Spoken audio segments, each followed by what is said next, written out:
Hello folks and welcome to this week's Hi-Fi News etc. Lots of Hi-Fi news for you of course, but before that, trivia. And the theme for this particular week, I'm looking at the classics, and the question is this: what's the name of the psych rock masterpiece from 1967 which celebrates the fearless exploits of the King of Ithaca? Ithaca? I would say Ithaca, but correct me if I've made a mistake, please. One more time anyway. What's the name of the psych rock masterpiece from 1967 which celebrates the fearless exploits of the King of Ithaca? As per usual, please, no internet, no Googling, no research, none of that nonsense. This is just a bit of fun and it would spoil things. So have a little think, twirl the question around your mind, and if you can't get it, even if you can, I will confirm that answer at the end of this video. Until then folks, Hi-Fi News.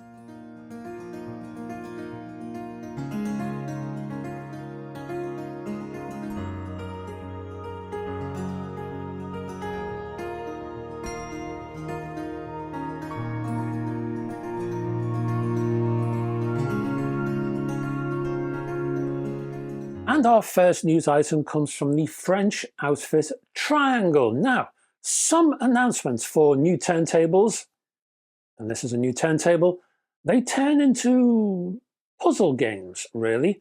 Every time a Hi-Fi outfit badges a Pro-Ject turntable, as Triangle is doing here, you find yourself looking behind the press release to find out what's really going on. So here we have Triangle announcing the launch of its so-called Luna 3 turntable, which is basically a badged Pro-Ject. Now, according to Triangle, who is refreshingly up front when it comes to owning up about the whole badging thing, the Luna 3 is based upon the flagship, I've done it again, debut carbon model, the flagship model. And I find that statement a little odd because there is only one carbon model currently on Pro-Ject's books. There is no flagship carbon anything. So I wondered if Triangle really meant the flagship debut overall. Now, that would have meant a badged Pro, for example, but no, because the arm is different here. Okay then, a badged Evo 2 perhaps, but no, the arm again. How about the Evo 1? That would make sense because the Evo 2 is replacing the 1, and there may be some spare Evo 1s hanging around ready to move on, as it were. But no, the feet are not the same here. So yes, in fact, what we seem to have is a badged debut carbon DC here, with its carbon fiber tubed arm, the Audiophile 2M red cartridge, steel platter, and the rest. The difference though with this Triangle variant is the French company has added a built-in phono amplifier.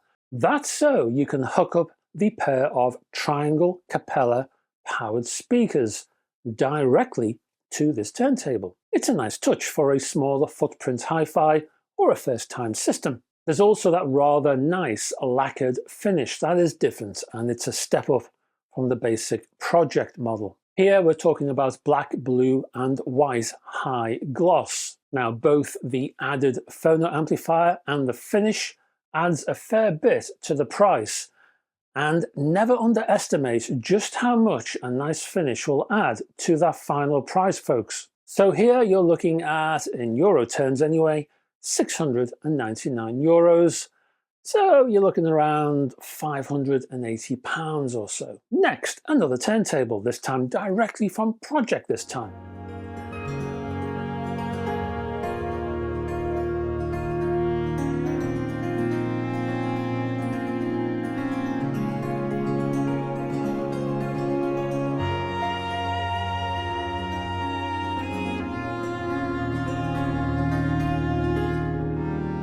Now, something that is a flagship is the Signature 12.2, weighing in at over 80 pounds of mass.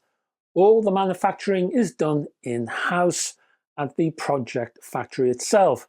The 12-inch tone arm comes with a removable head shell, which is pretty unusual for a 12-inch arm, I think.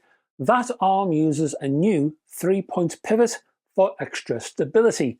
The anti-skate and counterweight portions have been simplified and offer finer degrees of adjustment. VTA can be adjusted with a single thumb screw. The high-mass record platter in itself is over 23 pounds. It is TPE damped on the underside with an integrated vinyl mat on top. A signature record puck is also included.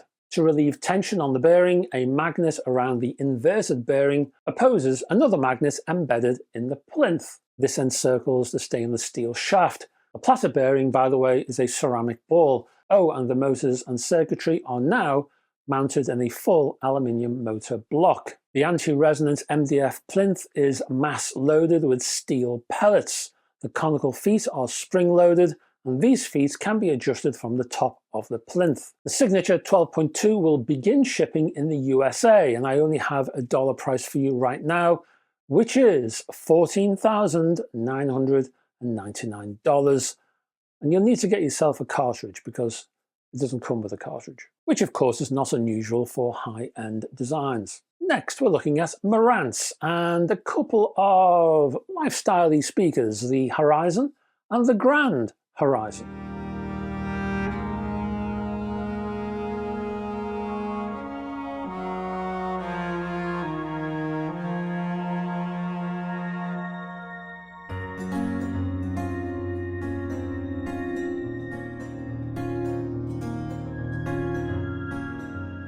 The Marantz Horizon and the larger Grand Horizon are two wireless speakers. Wrapped in what's called eco-fiber, a bespoke sustainable fabric made from recycled ocean plastics, which is a good thing. The three colour fabrics are embedded with gold Lorex, which always reminds me of Freddie Mercury. What did he used to call himself as a pseudonym? Larry Lorex, wasn't it? Anyway, three finishes are available: Midnight Sky, Moon Ray, which is a great name for a colour, and Marantz Champagne. Sure you're familiar with that. Each is complemented by a marble base that is colour matched. Marantz also offers an American walnut tripod floor stand as an optional accessory, while wall brackets are also available for both models if you like. Inside is what's called the Rise, R-I-S-E, Rise amplification, and that's based on GAN FET technology. What's that, Gallo, what is it? Gallo something or other? I'll put that down here. It's Gallo something, I can't remember. Anyway, GAN FET technology. That provides 310 watts of power. At the heart of the Horizon is a 165mm or 6.5-inch subwoofer. That's complemented by two 25mm 1-inch silk dome tweeters and three 50mm 2-inch full range drive units. The larger Grand Horizon, that scales to a 200mm or 8-inch subwoofer, three 25mm 1-inch tweeters, and four 76mm 3-inch mid-range drive units. You also get something called Aura Control. That's basically 100 concealed LEDs with proximity and ambient light sensors, and it's basically a touch volume illuminated ring. You also get HIOS, so you can add it to your wireless multi-room system. Streaming services are supported, of course: Amazon Music, Deezer, Spotify, Tidal, plus things like Apple AirPlay 2 and Bluetooth. You also get analog, optical and HDMI inputs, and full compatibility with Dolby Atmos.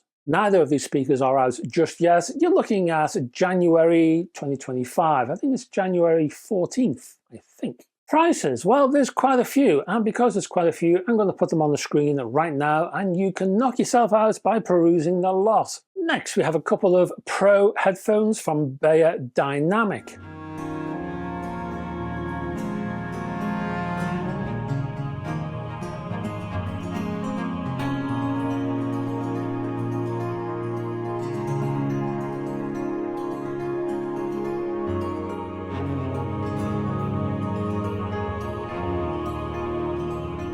They are the DT1770 and the DT1990 Pro Mark IIs. The 1770 is an open back model and the 1990 is closed back. Both, as I say, are aimed at pro users, and both use the new Tesla 45 driver. Both are priced at $599.99 and have an impedance of 30 ohms. The driver is reportedly an advanced diaphragm that apparently again cuts distortion and sharpens response to prevent ear fatigue. The membrane is made of a PEEK polymer, that's a damping material, and aluminium coated copper wire. Both units are based on flexible spring steel headbands made from a combination of memory foam and durable leatherette. Both models actually feature replaceable headbands and ear pads. The 1990 actually comes with two different types of ear pads, and they act as a sort of EQ effect, one of which is called producing velour, and that gives a fuller and bassier sound.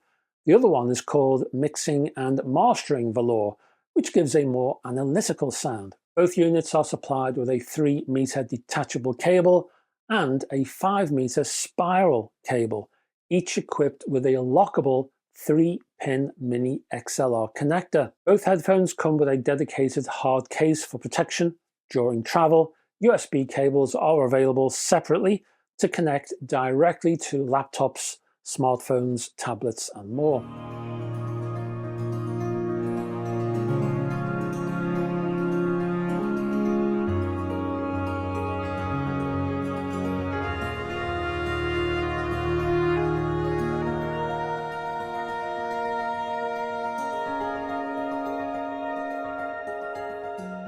And finally, a new digital audio player from Astell&Kern called the A+Ultima SP3000M.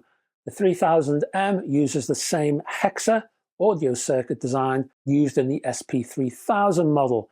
This new variant features 4 AK4499EX DACs and 2 AK4191 EQ chips, forming a combo unbalanced and balanced independent dual audio circuit design. Why the combo? Well, according to the company, apparently it produces a cleaner, lower distortion sound. The circuitry features a bespoke shield that apparently isolates it from electromagnetic noise, while high purity silver is used to separate digital and analog signals, and again, doing so while reducing noise. All of this is powered by a Snapdragon 6125 octa-core processor with 8 gigs of memory. Sound support is up to 32-bit 784 kHz PCM or DSD512, and MQA is included too. Codecs include aptX HD and LDAC. Offered in charcoal grey, the aluminium chassis includes a 720 by 1280 HD touch screen. USB-C charging is included, and there are 3 outputs: 3.5mm single-ended, plus 2 balanced, 2.5mm and 4.4 Pentacon. There are 3 prices: £2,299, €2,599, and $2,300. And that's it all, folks. Thanks for staying to the end of this video. And before you go, and before I disappear into a puff of smoke, let me give you an answer to the trivia question, which is, what's the name of the psych rock masterpiece from 1967 which celebrates the fearless exploits of the King of Ithaca? And the answer is, it's called Tales of Brave Ulysses. This song celebrating the deeds of the king, who was known to the Greeks as Odysseus, from the 1967 Cream album Disraeli Gears, was written by Eric Clapton and Martin Sharp. The latter was Clapton's flatmate at the time and provided the illustration on the cover of the LP. So now you know.